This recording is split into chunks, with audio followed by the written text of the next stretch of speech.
Vision 2030, madini ni maisha na utajiri. Hadi kufikia mwezi Machi 2025, serikali kupitia wadau mbalimbali imewezesha jumla ya shule za sekondari 216 kuhamia katika matumizi ya nishati safi ya kupikia, ambapo kati ya hizo shule za sekondari 146 zinatumia gesi ya LPG. Aidha, serikali kupitia REA inaendelea kutoa ruzuku ya ujenzi wa miundombinu ya nishati safi ya kupikia kwa shule nyingine. Tarehe 20 Aprili 2025, REA kupitia Wizara ya Nishati imepokea kibali kutoka TAMISEMI cha kufunga miundombinu ya huduma ya nishati safi ya kupikia katika shule 115 zikiwemo shule za mikoa za sayansi za wasichana 16, shule za kitaifa za wavulana 7, shule za bweni za kawaida 66 na shule kongwe za sekondari 26. Serikali kupitia REA na wadau mbalimbali itaendelea kufunga miundombinu ya nishati ya kupikia katika shule za sekondari kulingana na upatikanaji wa fedha. Asante, nashukuru kwa majibu mazuri na napongeza serikali kwa kuliona hili.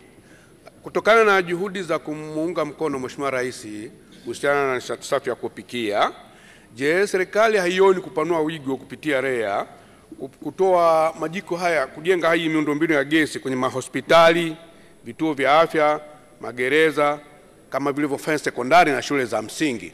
Kwa sababu changamoto kubwa kwenye shule za msingi kwa utoaji wa chakula shuleni ni hii miundombinu ya kupikia, yani kwa mkaa au kuni bei iko juu sana. Je, serikali hamuoni sasa kuingia kwenye kuongea na REA kwamba badala ya kutoa mitungi hii ya gesi kwa wajasiriamali ielekeze kwenye hizi taasisi za serikali?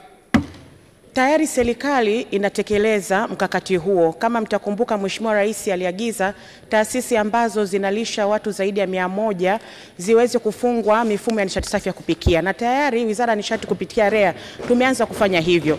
Tayari tunao mradi wa kufunga mifumo ya nishati safi ya kupikia kwenye jeshi la polisi, magereza takriban katika mikoa 24, jeshi la zimamoto pamoja na huduma za wakimbizi.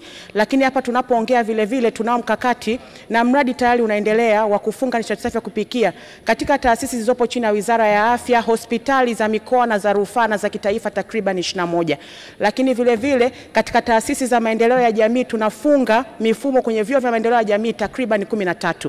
Kwa hiyo serikali inatekeleza mkakati huo kuhakikisha kwamba zile taasisi ambazo zinahudumia kuanzia watu 200 mpaka 100 na zenye watu wengi basi zinafungiwa mifumo hiyo, na tayari tumeshaona matokeo katika baadhi ya magereza. Kwa mfano, wameshapunguza gharama ya uendeshaji takriban nusu. Kwa hiyo mhakikishie Mheshimiwa Mbunge, mkakati unaendelea na tutaendelea kufanya hivyo hivyo kwa taasisi nyingi zaidi. Nataka kujua mkakati wa serikali, kuna mkakati gani wa kuhakikisha taasisi zote mpya ikiwemo shule, zahanati, vituo vya afya ambavyo vinajengwa vipya munafunga kabisa mfumo wa gesi badala ya kwenda kuhama baadaye kwa sababu ni gharama?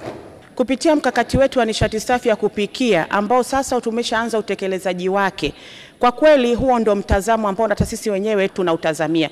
Nimhakikishie Mheshimiwa Mbunge, serikali tumejipanga kupitia ofisi ya Waziri Mkuu, lakini wenzetu wa mazingira na taasisi zote ambazo kwa pamoja tunashirikiana katika kutekeleza mkakati huu kuhakikisha yale maeneo ambayo tayari alishatolewa muongozo yanayotoa huduma za kijamii na yanayotumia nishati nyingi sana katika kupikia yanafungwa mifumo hii ya nishati safi ya kupikia. Kwa hiyo mkakati tunao na unatekelezeka vile vile.